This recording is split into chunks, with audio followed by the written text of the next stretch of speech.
I'm working as a marketing manager in Dubai.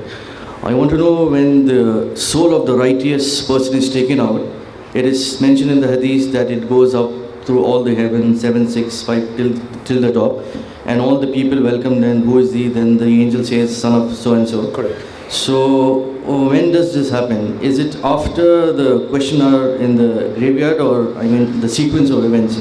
The soul is taken out, then is there some waiting time, and then the body goes to the grave? After that, does it start? Is it before the questions or after the questions? According to Jazakallah khair, I've understood your question. According to the hadith, which is muttafaq alayhi in Sahih al-Bukhari and Muslim, this happens immediately. As a person dies, the soul shoots up, shoots straight up. 1, 2, 3, it's greeted by name. So the angels ask, who is this good person? And immediately the response comes, Fulan ibn Fulan, such and such a person, son of such and such a person. And this is why we say you're going to be known by the name of your father. So even if someone's identity is hidden, Allah subhanahu wa ta'ala has taught us, you use the name of your dad.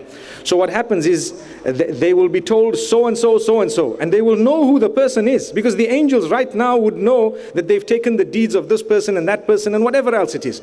And so that hadith in which is muttafaq alayh makes mention of it before the questioning, and then it states that the soul immediately returns.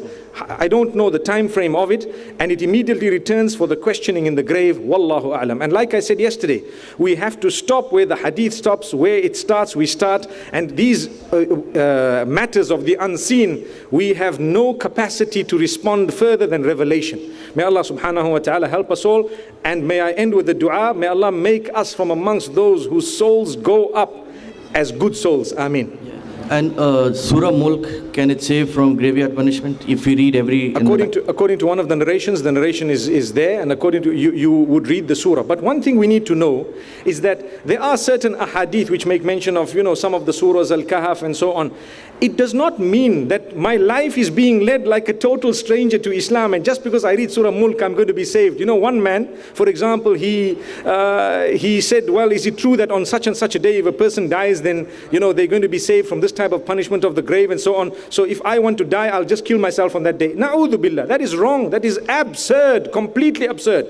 So we need to know that when it comes to recitation, it must be coupled with action, and it must be coupled with obedience of Allah subhanahu wa ta'ala. That's when it will benefit you. And also what is extremely beneficial, the Quran has benefit from the beginning to the end. Every verse has some miraculous aspect to it. It's the word of Allah. It has in it so much of cure, so much of spirituality, so much of message and so on. So I would love to believe, and this is my own practice, that if you pick up the Quran and make sure that you read from cover to cover and you move with it as it is on a daily basis, you have a certain amount of recitation such that you begin to cover the Quran on a regular basis, the impact and the benefit will be far more than if you were to just read a specific surah for a specific reason and ignore the rest of the Quran.